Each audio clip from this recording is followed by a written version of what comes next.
Assalamualaikum warahmatullahi wabarakatuh. Baiklah, di sini saya akan mempresentasikan hasil penelitian yang telah saya lakukan untuk memenuhi tugas dari mata kuliah permodalan dalam ekonomi yang diampu oleh Bapak Yanto SE MSc. Baiklah, pertama-tama di sini saya akan memperkenalkan diri. Nama saya Supriyadi, NIM B10 11 19 1155. Kelas D. Nah, di sini untuk judul penelitian yang telah saya lakukan adalah analisis permintaan daging ayam di Kabupaten Sambas atau di Kota Sambas dengan pendekatan model permintaan Marselian. Langsung saja kita lanjutkan. Untuk pembahasan yang kita akan bahas di sini ada yang pertama pendahuluan, yang kedua ada tinjauan pustaka, yang ketiga ada metode penelitian, yang keempat ada hasil dan pembahasan, kelima ada kesimpulan. Nah, yang pertama di sini ada pendahuluan. Hasil pertanian dan peternakan yang diusahakan oleh setiap petani atau peternak mendukung pemenuhan kebutuhan pangan masyarakat. Kebutuhan pangan tersebut dimulai dari hasil pertanian berupa padi, jagung, dan umbi-umbian, serta sayur-sayuran. Sedangkan peternak menghasilkan hasil ternak sapi, kambing, ayam, dan unggas.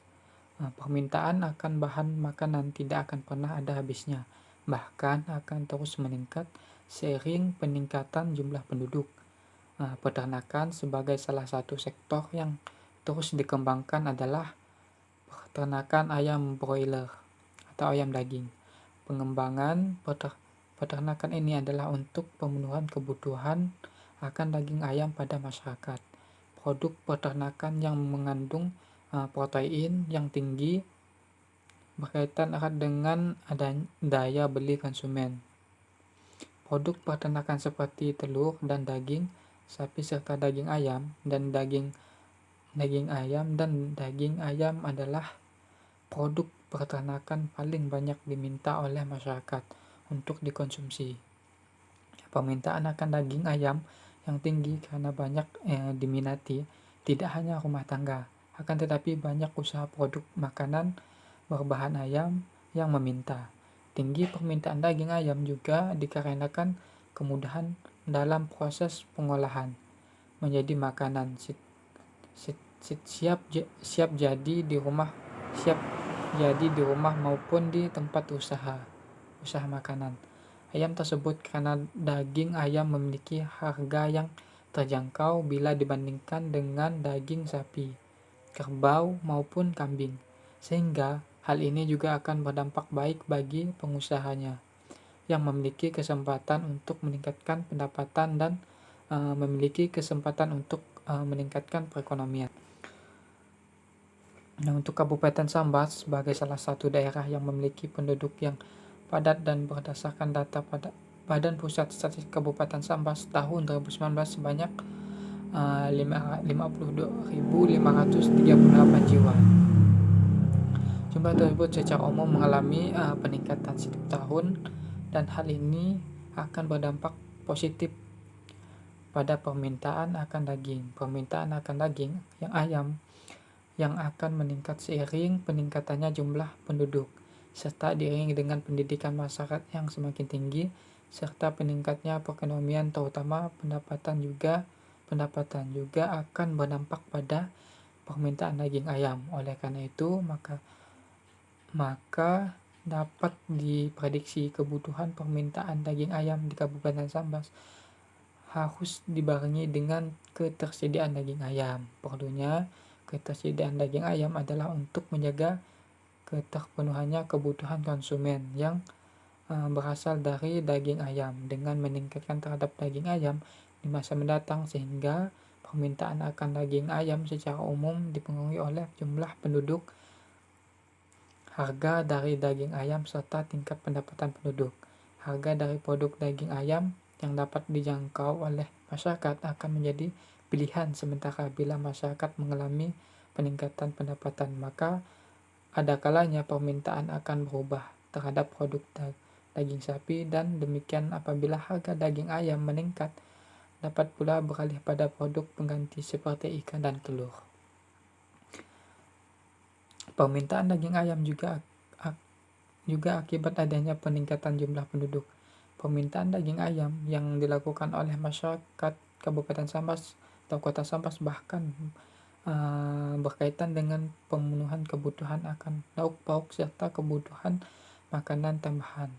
Permintaan ini dilakukan dengan adanya pertimbangan harga yang masih terjangkau dengan keadaan pendapatan masyarakat saat ini, sehingga penelitian ini memiliki tujuan untuk menganalisis permintaan akan daging ayam di Kabupaten Sambas, di mana permintaan dipengaruhi oleh pendapatan dan harga daging ayam. Nah, kita lanjut untuk tinjauan pustaka. Di sini istilah permintaan mempunyai arti adanya suatu hubungan tertentu antara jumlah barang tertentu dan jumlah suatu barang yang mau dibeli orang dan harga barang tersebut. Hal yang berhubungan dengan permintaan adalah pertama, kemauan dan kemampuan untuk membeli suatu barang. Kemampuan dan kemauan saja tidak cukup untuk membeli suatu barang. Harus disertai dengan adanya keinginan dan kemampuan untuk membeli barang tersebut dengan didukung uang yang cukup untuk membayar harga barang itu. Soeharto 2007. Nah, di sini untuk tinjauan pustaka bisa kita lihat di sini. Nah, untuk selanjutnya menurut Sukarno tahun 2000 sini, permintaan seorang atau suatu masyarakat ke atas terhadap suatu barang ditentukan oleh beberapa faktor. Di antaranya faktor-faktor yang penting adalah yang pertama di sini ada harga barang itu sendiri. Yang kedua, harga barang lain, substitusi harga barang pengganti. Dan ketiga ada pendapatan. Yang keempat ada cohak distribusi pendapatan. Kelima ada selera masyarakat. Keenam ada jumlah penduduk. Dan ketujuh ada ramalan mengenai keadaan di masa yang akan mendatang. Kita lanjut di sini menurut Suyarti 2005. Ada beberapa faktor yang menyebabkan mengapa suatu permintaan konsumen terhadap suatu barang adalah yang pertama di sini harga barang itu berubah, sedang faktor yang lain tetap. Perubahan ini hanya menyebabkan pergerakan di sepanjang kurva permintaan. Yang kedua ada salah satu atau lebih faktor-faktor lain berubah. Tidak ada lagi ceteris paribus. Perubahan ini menyebabkan terjadinya pergeseran seluruh kurva permintaan. Kenaikan permintaan akan menyebabkan kurva permintaan bergerak naik ke kanan. Sebaliknya, jika permintaan turun, maka kurva permintaan akan bergeser ke kiri. Adapun faktor-faktor pembentukan keadaan ceteris paribus adalah yang pertama di sini pendapatan. Yang kedua ada bila pendapatan konsumen naik, maka permintaan akan naik, dan sebaliknya. Namun, untuk kasus barang inferior, peningkatan pendapatan justru akan mengurangi permintaan suatu barang.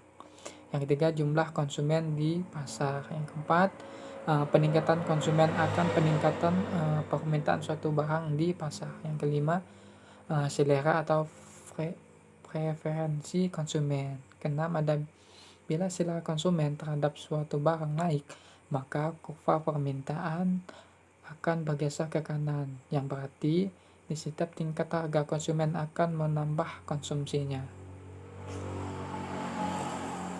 Oke, kita lanjutkan. Di sini ada harga barang lain yang terkait, yaitu jika barang lain yang merupakan barang substitusi, jika harga barang substitusi misalnya harga gandum turun, maka permintaan beras menurun. Kurva permintaan bergeser ke kiri. Yang kedua, jika barang lain merupakan barang komplementer, misalnya jika harga gula naik, maka permintaan kopi akan turun. Kurva permintaan bergeser ke kiri. Nah, suatu fungsi permintaan dapat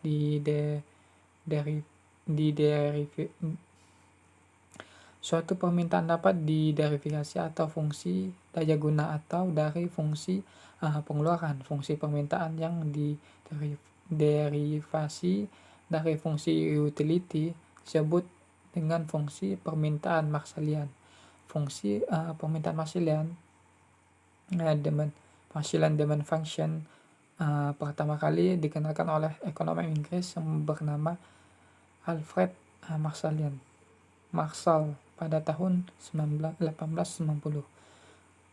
Fungsi permintaan ini merupakan permintaan terhadap barang oleh konsumen dengan menganggap penghasilan uang konsumen konstan, sehingga fungsi ini disebut juga dengan nama money income help constant demand function atau tahun 2002.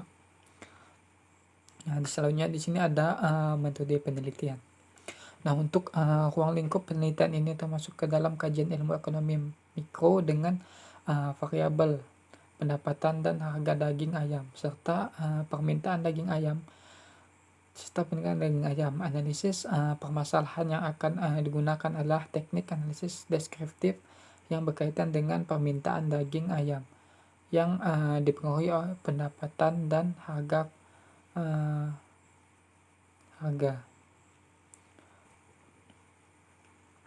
Nah, kita lanjut. Di sini ada metode penelitian data yang digunakan untuk mengetahui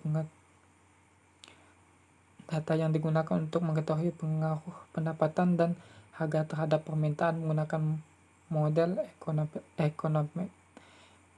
ekonometrika dengan persamaan regresi. Nah, di sini bisa kita lihat untuk alina baganda sebagai berikut.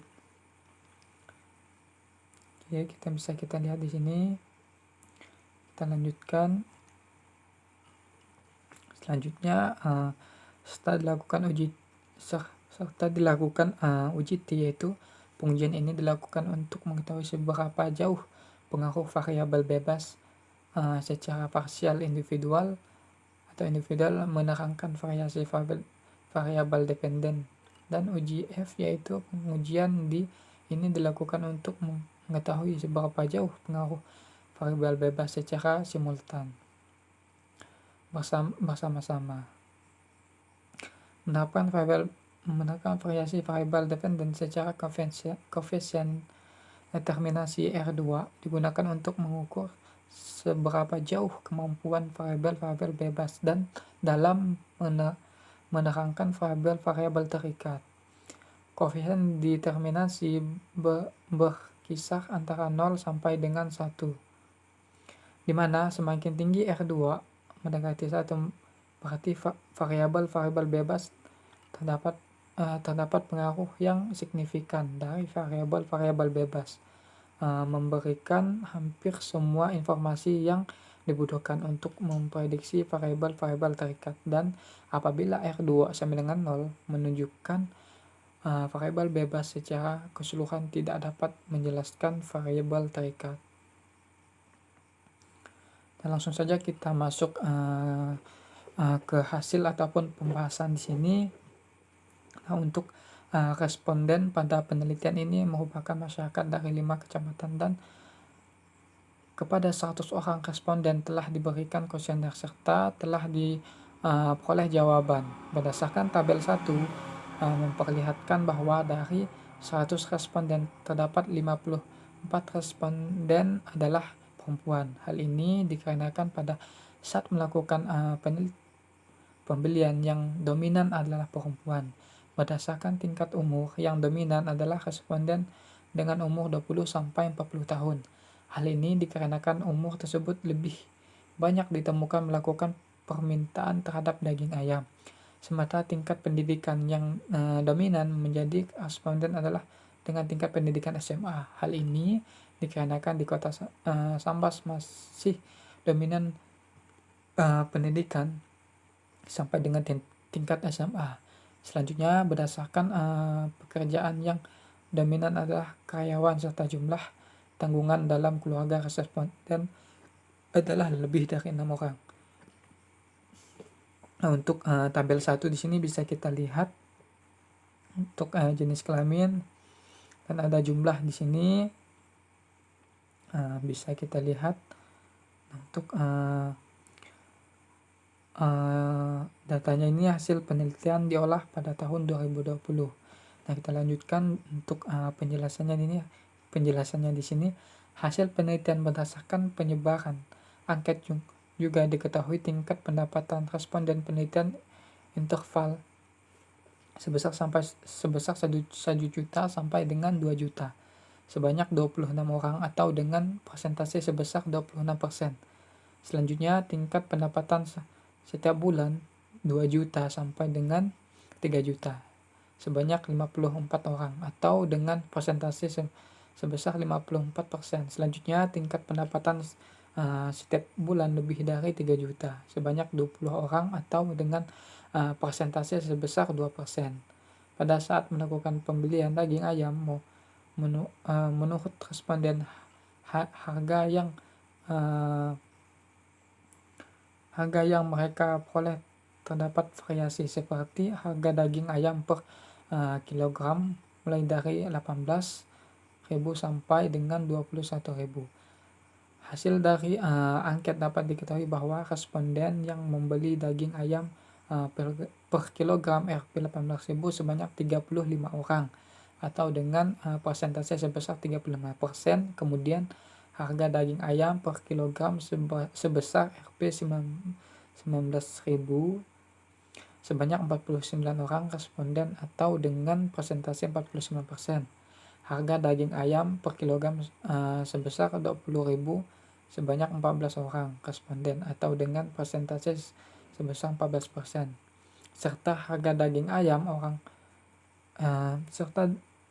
per kilogram sebesar 21.000 sebanyak 2 responden atau sebesar 2%. Hasil penelitian juga mengetahui bahwa permintaan terhadap daging ayam setiap bulan antara 2 sampai dengan 9 kg. Permintaan sebanyak 2 sampai 3 kg sebanyak 28 responden atau sebesar 28%. Permintaan 4 sampai 5 kg sebanyak 41 responden atau sebanyak 41%. Permintaan sebesar 6 sampai 7 kg sebanyak 18 responden atau sebesar 18%. Permintaan antara 8 sampai 9 kg sebanyak 13 responden atau sebesar 13%. Nah, di sini untuk tabel kedua hasil estimasi model regresi. Bisa kita lihat di sini hasil dari penelitian diolah pada tahun 2020.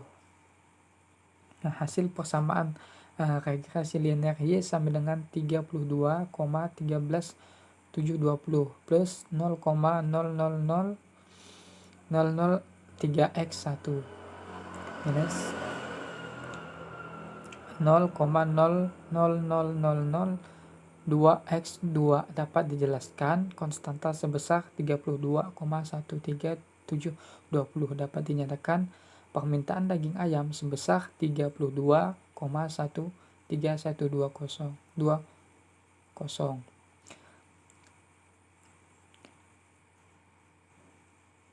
Sebelum dipengaruhi oleh pendapatan dan harga, koefisien regresi sebesar 0,00003x1 dapat dinyatakan bahwa pendapatan memberikan pengaruh positif terhadap permintaan daging ayam di Kota Sambas. Jika pendapatan meningkat sebesar 1 juta, maka akan meningkatkan permintaan daging ayam sebanyak 3 kg dengan asumsi variabel harga bernilai tetap. Koefisien regresi sebesar minus 0,00002x2 dapat dinyatakan bahwa harga memberikan pengaruh negatif terhadap permintaan daging ayam di Kota Sambas. Jika harga peningkatan sebesar 1 juta, maka akan menurunkan permintaan daging ayam sebanyak 2 kg dengan asumsi variabel pendapatan bernilai tetap. Di sini tabel 3 hasil uji T untuk sumber hasil penelitian diolah 2020. Nah, untuk penjelasannya berdasarkan tabel 3 dapat disimpulkan beberapa keputusan, yaitu variabel pendapatan diperoleh nilai prop lebih besar A 5% dalam kurung 0,000 lebih besar 0,05 dan berdasarkan nilai ini dapat dinyatakan bahwa H0 ditolak dan H1 diterima, sehingga secara parsial pendapatan berpengaruh signifikan terhadap permintaan daging ayam di Kota Sambas. Variabel harga daging ayam diperoleh nilai FOB lebih besar A 5% dalam kurung 0,013 lebih besar daripada 0,005, dan berdasarkan nilai ini dapat dinyatakan bahwa H0 ditolak dan H1 diterima, sehingga secara parsial harga daging ayam berpengaruh signifikan terhadap permintaan daging ayam di Kota Sambas. Hasil uji secara simultan uji F dipengaruhi nilai FOB V lebih besar A 5% dan dalam kurung 0,000 lebih besar daripada 0,005, dan berdasarkan nilai ini dapat dinyatakan bahwa H0 ditolak dan H1 diterima, sehingga dapat dinyatakan secara simultan pendapatan dan harga daging ayam berpengaruh signifikan terhadap permintaan daging ayam di Kota Sambas. Hasil uji koefisien di determinasi R2 diperoleh sebesar 0,511 atau 51,1%. Pendapatan dan harga daging ayam dapat menjelaskan permintaan daging ayam di Kota Sambas dan 48,9% dijelaskan oleh variabel lain.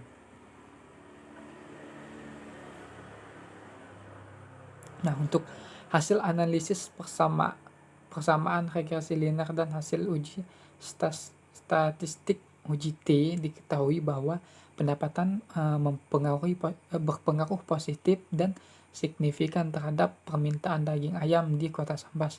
Dapat diketahui bahwa pendapatan masyarakat dapat memprediksi permintaan daging ayam di Kota Sambas. Hal tersebut karena semakin tinggi pendapatan dari masyarakat, maka semakin tinggi permintaan terhadap daging ayam di Kota Sambas.